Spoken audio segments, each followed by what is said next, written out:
All right, ladies and gentlemen, it's Carl once again, coming to you from, well, not exactly inside PAX, but a little hidden area outside of it. I'm here with Victoria, who's the design manager of the game. You're seeing behind me, Destiny 2, which everybody on the site is currently playing except for myself. Except for the only thing is my editor-in-chief Keith is going, I need a clan, need a raid. Well, Keith, if you had said something, we could talk to this person, got something sorted out. So basically, we've got Destiny 2, you've got Shadowkeep as your latest expansion. Going from Destiny 1 to Destiny 2, what were the major sort of key design points that you yourself were looking at in terms of like gameplay, story elements and everything to upgrade and make into what we have here today? So my team specifically works with the seasonal content in Destiny. We've worked with seasonal content starting from Destiny 1 all the way through Destiny 2. And in Destiny 2, the things we're kind of looking at, so we've done the releases like Black Armory and Season of the Drifter, Season of Opulence, and right now the Vex Offensive and the Vex Invasion, the Season of the Undying. And the things we're looking to do are to create an evolving world that the players can experience over the course of the season that then will feed into the next season and the storyline there. So with seasonal content, it's sort of a bit different to the expansion itself, or is it sort of like the mini event type scenarios? Yeah, so the season that you're going to see in Shadowkeep's Season of the Undying is the Vex Invasion. So the players have gone into the raid, they've pierced the Black Garden, the Vex are starting to pour out. We start to see evidence of the Vex all over the moon. There's huge lightning storms. They're working on something. And Ikora is really concerned about the things that are happening with the Vex, and so she's sending us to go and push them back, and she's herself is working on something within the tower to say, like, how are we going to stop this threat once and for all? So this is more so your opening chapter for Shadowkeep, where you're setting up towards about 3 or 4 different storylines. Like, how far in advance have you planned the seasonal content for this? Well, so we have 2 teams working on seasonal content at any given time. So they're doing one release after the other. We generally have about a year planned out of what's actually happening with our seasons, and so they kind of know that one team is building into what the next team is creating, and then after that, the next team is on top of that. So we're trying to create a continuous story that you're going to experience over the course of the next year, and how Destiny will evolve and grow based on your actions as a player and what you're doing with the seasons. Yeah, you mentioned the raid content sort of being the opener to this. Do you find that sort of the raid content is where you tell the most story, or so do you try and find a balance between what people can do sort of solo through missions versus doing raid content? I mean, I think the narrative is spread all throughout the game, right? We have lore, we have like items that have specific, attributes to them. So even sometimes there's a lot of lore buried just in their names. The story missions we have, the activities we have right now, like the Vex Offensive, like all of these things carry narrative forward. I think it's not just the raid, but in this case, the raid is kind of the catalyst for everything that's happening. Yeah, it's just, as I mentioned just before we started, with our little group, like we only have about, I think there's about 4 of us at this point that are playing together, just doing that 900 grind and then just keep going, getting gear and everything. We find that sort of raiding is a bit harder for us because we don't want to try and branch out and build our own guild or raid team or anything like that.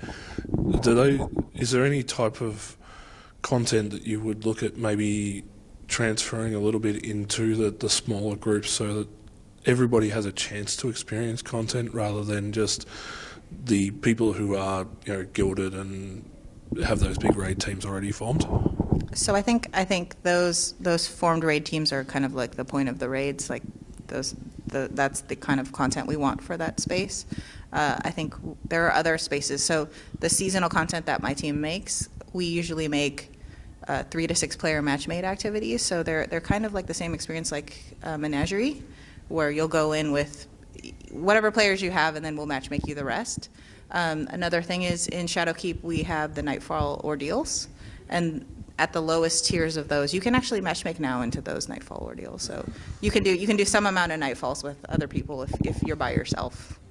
Well, at the moment, I am by myself, being the only Australian in our group. So a lot of the times they're asleep while I'm trying to play catch up at the moment. So I'm finding it sort of a different experience because I come from a background where I've been mostly a solo player with a lot of these type of online games. Like a big World of Warcraft player, I'm always, well, I might have a guild of people I'm usually just doing stuff by myself all the time. So I find that I end up missing a lot of content. But one thing I noticed that Blizzard did was that they institute, the matchmaking, which you guys have got now. And it's like, almost like they sort of drop the tier level with the matchmaking because, you get, I can't remember, what's the raid size with Destiny 2 was about 6. So even if you got 6 random people, not everybody's going to have a mic, not everybody's going to be pretty knowledgeable going in. So again, you have that system where things might have to drop down a bit, but I don't know if that's something you guys have ever considered doing, or it's basically, we have the content, you come to us, you bring your skills up, get good noob. So I think the goals that we're trying to set for ourselves is that there is a pyramid of activities that you can experience that kind of increase in difficulty, and maybe these lower tiers are all match made, and the highest tier is the raid, which is the only thing that's not match made. And that we are starting to make things like Menagerie is kind of like a training ground for the kinds of things you would be doing in the raid. And so we're trying to do more things like that to kind of like stair step you up into those higher difficulties and make you more confident in the things that you're doing. So I think the raid will always be something that is aspirational for a lot of people, and you kind of have to have your group going in to do that. But we are trying to look at making more activities that kind of lead you into those spaces if those are things you're interested in doing. So there you go, Keith. We're going to have to recruit. Now, from a purely design standpoint, what challenges have you found with the creation of new content? Have you run into certain barriers with stuff that you want to do, but maybe the technology's not there, or maybe the coding's not quite what you're looking for at this point in time?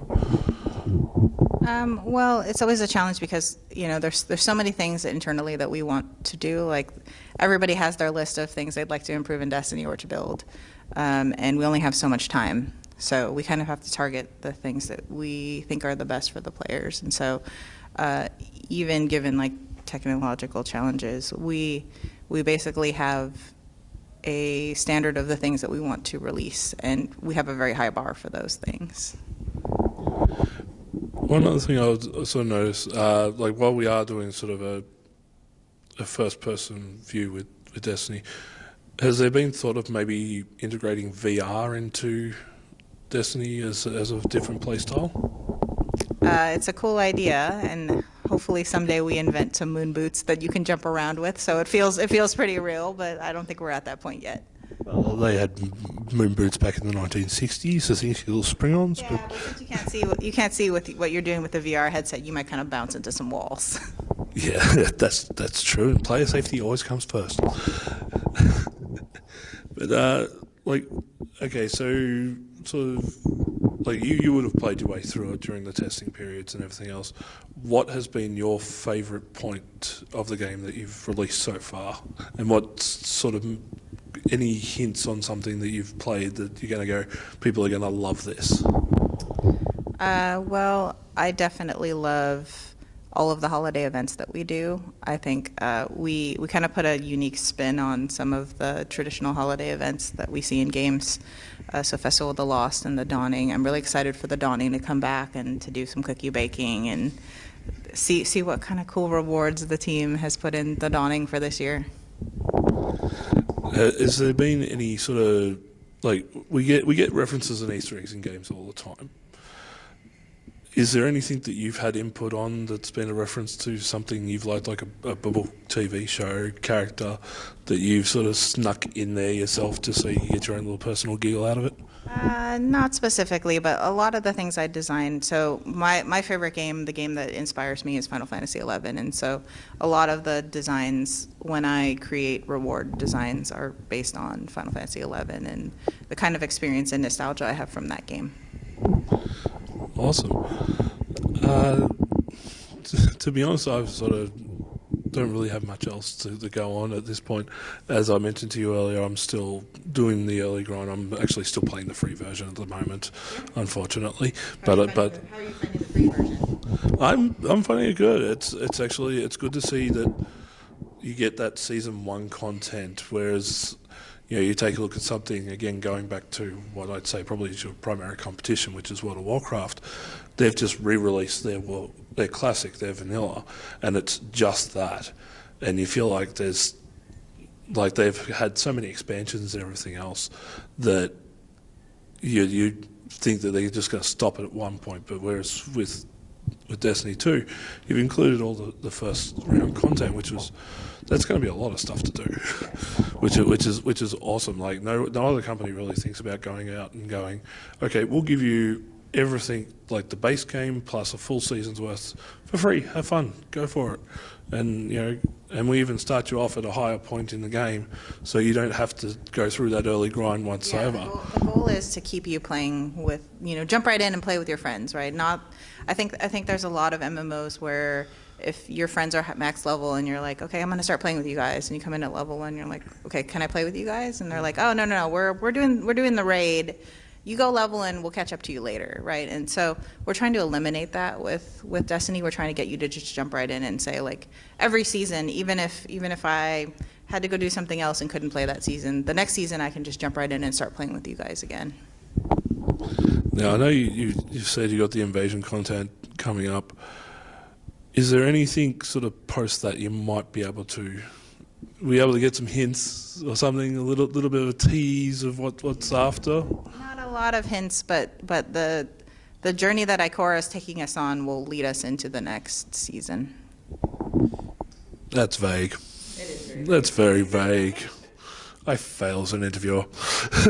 But no, thank you very much for your time, and I look forward to finally getting my hands on Shadowkeep, and hopefully I'll catch up, and yeah, great time.